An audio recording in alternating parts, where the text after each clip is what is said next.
વાલેકુમ બાળકો ધોરણ 2 માં હવે આપણે પ્રશ્ન નંબર 6 આવ્યા છે અને સ્વાધ્યાય પોથીનું પેજ નંબર 9 છે બરાબર। ના સમજણ પડે જાડી સ્વાધ્યાય પોથી હોય તો તમારે પ્રકરણ જોવાનું। પહેલું જ પ્રકરણ છે દ્વિતીય સત્ર દશક અને એકમ, એનો પ્રશ્ન નંબર 6। અહીંયા તમને નોટો આપેલી છે, જો નીચે આપેલા રૂપિયામાંથી દુકાનદારને માગ્યા મુજબની વસ્તુઓ ખરીદવા કેવી રીતે રૂપિયા ચૂકવશો, ચૂકવવાની અલગ અલગ બે રીત દર્શાવો। અહીં તમને 10-10ની 4 નોટો આપી છે, પછી 1-1 રૂપિયાના સિક્કા આપ્યા છે, 2-2 રૂપિયાના સિક્કા છે અને 5-5 રૂપિયાના સિક્કા આપ્યા છે, બરાબર છે। તો આ રીતે તમે કેવી રીતે કરશો એ તમારે કરવાનું। ધારો કે તમે 10 રૂપિયા 15 રૂપિયા કેવી રીતે કરો, 3 રીત બતાવી છે।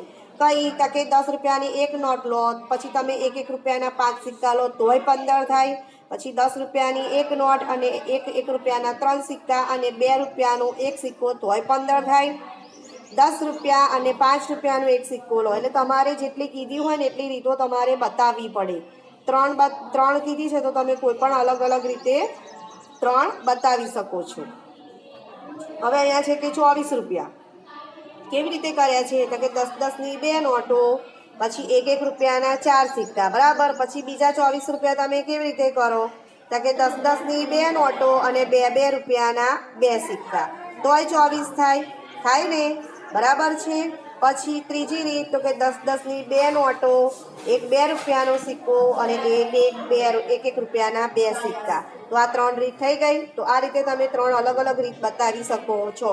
36 રૂપિયા કેવી રીતે કરો, તો કે 10-10ની 3 નોટો અને 1-1 રૂપિયાના 6 સિક્કા, પછી બીજી કઈ રીત, તો કે 10-10ની 3 નોટો, 5 રૂપિયાનો સિક્કો અને 1-1 રૂપિયાનો સિક્કો, પછી બીજું 10-10ની 3 નોટો અને 2-2 રૂપિયાના 3 સિક્કા, એ રીતે પણ તમે કરી શકો છો। 63 રૂપિયા કેવી રીતે, તો કે 10-10 રૂપિયાની 6 નોટો, 1-1 રૂપિયાના 3 સિક્કા, બીજી રીત 10-10 રૂપિયાની 6 નોટો અને 1-2 રૂપિયાનો સિક્કો અને 1-1 રૂપિયાનો સિક્કો, ત્રીજી રીત 10-10ની 6 નોટો અને 2 રૂપિયાનો 1 સિક્કો અને 1 રૂપિયાનો 1 સિક્કો, બરાબર છે। આમાં આ રીતે કાં તો બીજી રીત એવી થાય કે 10-10ની 5 નોટો, 5-5 રૂપિયાના 2 સિક્કા અને 1-1 રૂપિયાના 3 સિક્કા, અલગ અલગ રીત તમે બતાવી શકો છો। 72 રૂપિયાનો કંપાસ બોક્સ, 10-10ની 7 નોટો, 1-1 રૂપિયાના 2 સિક્કા, પછી બીજી રીત 10-10ની 7 નોટો અને 1-2 રૂપિયાનો સિક્કો, પછી ત્રીજી રીત 10-10ની 6 નોટો, 5-5 રૂપિયાના 2 સિક્કા અને 1-2 રૂપિયાનો સિક્કો, કોઈ પણ 3 રીત તમે બતાવી શકો છો। કેટલા રૂપિયા છે, જો અહીંયા તમને 10-10ની 3 નોટો એટલે 30 રૂપિયા, બાજુમાં 10-10ની 2 નોટો, 2-2 રૂપિયાના 2 સિક્કા અને 1 રૂપિયાનો 1 સિક્કો એટલે 25 રૂપિયા થાય છે। પછી અહીં કેટલા થાય છે, તો કે 10-10ની 3 નોટો, 1-2 રૂપિયાનો સિક્કો અને 1-1 રૂપિયાના 2 સિક્કા, 34 રૂપિયા થાય છે। આ બાજુ 10-10ની 2 નોટો, 2-2 રૂપિયાના 3 સિક્કા અને 1-1 રૂપિયાના 4 સિક્કા એટલે 30 રૂપિયા થાય। આખા રાઉન્ડની અંદર બધા જ તમને 1-1 રૂપિયાના 10 સિક્કા આપ્યા છે એટલે 10 રૂપિયા।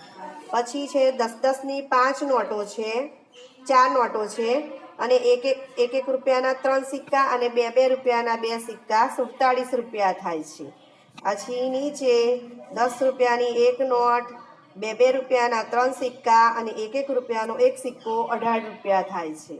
હવે આ બાજુ તમારે 10-10ની 5 નોટો છે, 2-2 રૂપિયાના 2 સિક્કા અને 1-1 રૂપિયાના 4 સિક્કા થઈને 58 રૂપિયા તમારે થાય છે।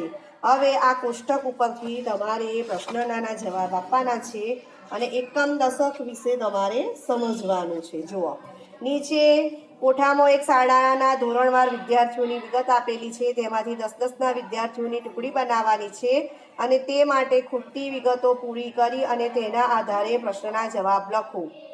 અહીંયા ધોરણ 1ની સંખ્યા 53, 2ની 41, 3ની 39, 4ની 57 અને 5ની 28 છે। એમાં તમારે કશું જ કરવાનું નથી, આ બાજુનો અંક એકમ કહેવાય અને આ બાજુનો અંક દશક કહેવાય, એ રીતે બધામાં એકમ અને દશક છૂટા પાડવાના છે। પછી એનો આ બધાનો સરવાળો કર્યો છે, તો એમાં શું છે કે દશકની ટુકડી 19 થાય છે અને એકમની 28 થાય છે।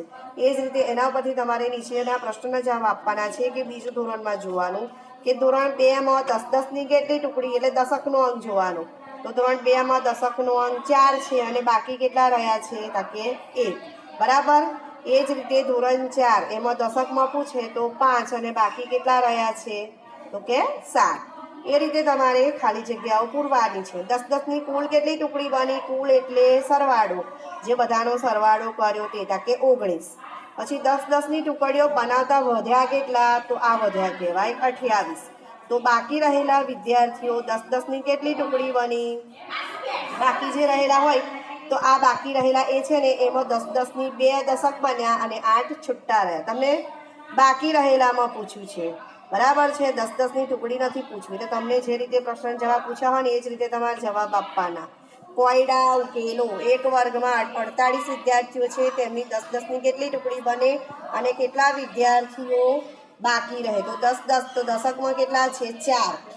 તો 10-10ની 4 ટુકડી બને અને 8 વિદ્યાર્થીઓ બાકી રહે. એકમ દશકને છૂટા પાડો. એક બસમાં 27 મુસાફરો બેઠા છે. બરાબર. બગડ સાતર 27માં દશકનો અંક કયો છે? 2. એટલે 10-10ની 2 ટુકડી બને. 2 10 20 થયા અને છૂટા કેટલા રહે તો કે 7 મુસાફરો. એક ટોપલીમાં 56 ફૂલ છે, તેમાં 10-10ના કેટલા જૂથ બને અને કેટલા છૂટા રહે? તો 10-10 5 10 50 એટલે 5 જૂથ બને અને 6 ફૂલ છૂટા રહે. બરાબર છે. હવે આગળ બરાબર છે ને તો કે આગળ